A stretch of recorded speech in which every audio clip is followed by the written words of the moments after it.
And I think, well, just one session, we should just hear your story because that's your mythology. And within that mythology are all the patterns of your entire life. So at least we can then sit back and we can look at the patterns. And I think that that is really important. And that will engender some curiosity. It was like, wow, yes, I can see the patterns unfolding in my life. This is a repeating pattern. Why? Um, and what is it that my psyche is wanting?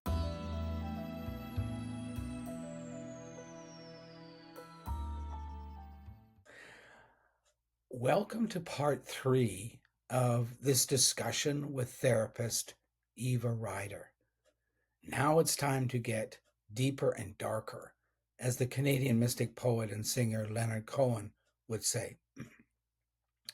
Eva Rider knows how to navigate the risks of going into the deeper, darker parts of our psyche in order to emerge as a stronger person. Dreams are an important part of the personal psychic life of a human being, but dreams are easy to misunderstand even by therapists, as Jung warned. So my question is, should people ever tell their nocturnal dreams to others? Yeah, I think that it is a good practice to talk to others about your dreams. I'm less I'm less inclined to think that it's good to share dreams in large groups. Um, Again, I was trained by Marion, so sometimes her voice comes through in that we did a lot of dream work with her. And one of the things, if somebody had a dream that they hadn't quite understood and worked through themselves, she would take them aside and work with them privately because it's such a shock when you share a dream with a group of people and then people have a tendency to project onto it and say, oh, I know what that means. And yeah, so, but one on one, it's yes.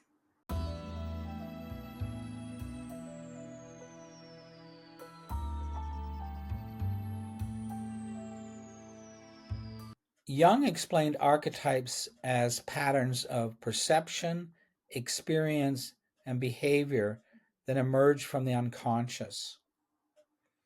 Um,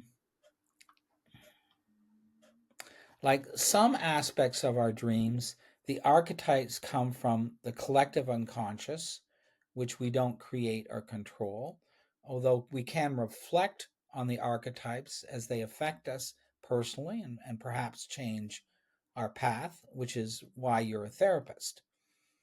In Myths and the Archetypes of the Unconscious, there are a number of trickster figures, such as Dionysus, Orpheus, Hermes or Mercury, Prometheus, Odysseus, Pan, Loki, the jinn or genie, and animal figures like monkey, coyote, raven, and fox. Jung talks about the benefits of contact with the unconscious, of contact with the archetypes, but he also warns against the dangers. The trickster figures have a double nature. They can be wily and deceptive, they can be risky and dangerous, but they also produce important breakthroughs, transformations, and revelations. These archetypal figures, these trickster figures, also seem to have a relationship with curiosity, which can also produce breakthroughs, transformations, and revelations. My question is, since curiosity seems to be both liberating and dangerous, both beneficial and a risk, how do you feel about that double nature, the ambivalence of curiosity as a therapist? That's a lovely question. It's one that I've posed when I was in analysis recently because Hermes Mercurius is very much my guide. And I'm very aware of how dangerous um, it is because you end up following Mercurius, you get led into some very strange places that you didn't expect to go, right? And I remember asking my analyst some time ago, um, well, if that's my guide, how, if Mercurius is my guide, isn't that dangerous? He said, well, not so much for you. And I think that very much Mercurius was, I think Jung was an emissary of Mercurius, very much. And there is a courage that is required, and a trust in. And I think that the balance point for me, um, is love, beauty. When things get really out of balance, it's coming back to beauty is helpful. But yes, I mean, it can be very confusing not knowing, um, because you get led into pathways you don't want to go. I mean, the ego doesn't want to go, right? And so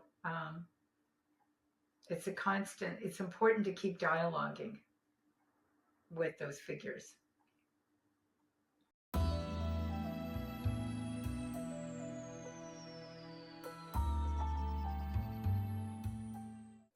Have you ever had patients with dreams that showed a archetypal trickster figure? Oh yes, that often happens, and it's extraordinary. Um, yeah, I mean it can come through as a witch, for instance. That can be an archetypal trickster figure as well. I mean, there's a good witch and a bad witch, and of course, all the archetypes have a positive and negative aspect to them. So yeah. So that would require a lot of care from you as a therapist dealing with somebody who was having these trickster figures appear.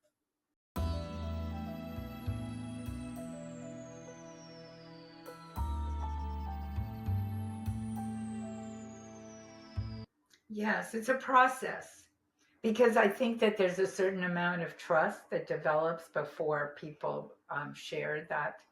I've often have people who come in with dreams and they don't think it means anything, and then they're really surprised, you know, um, about the meaning. But I have an odd way of working with dreams, because they either send them to me already written out, or I write the whole thing down. So we actually do a process where we go through line by line, which is my preferred way of doing it.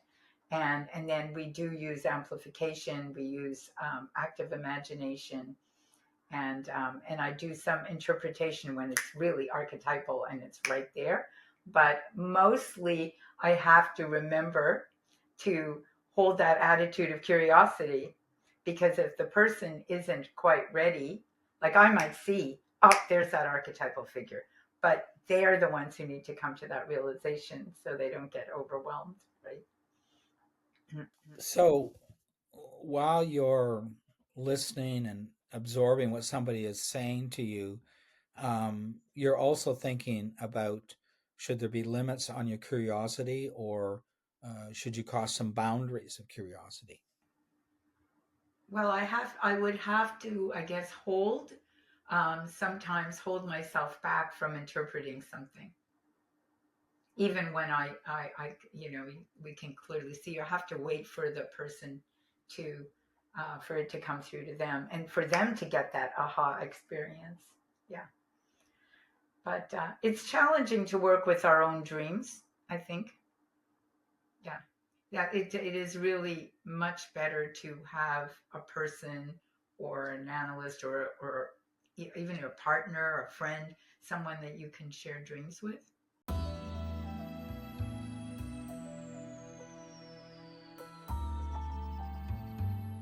There are a number of myths and fables that warn against curiosity, like Pandora's box, the forbidden door in Bluebeard's castle, or the prohibition against eating fruit from a tree in the Garden of Eden. Those could be interpreted as warnings designed to control curiosity. If you had a patient who had a weak sense of curiosity, or maybe was even intimidated by being curious or being fearful of being curious, what would you do as a therapist?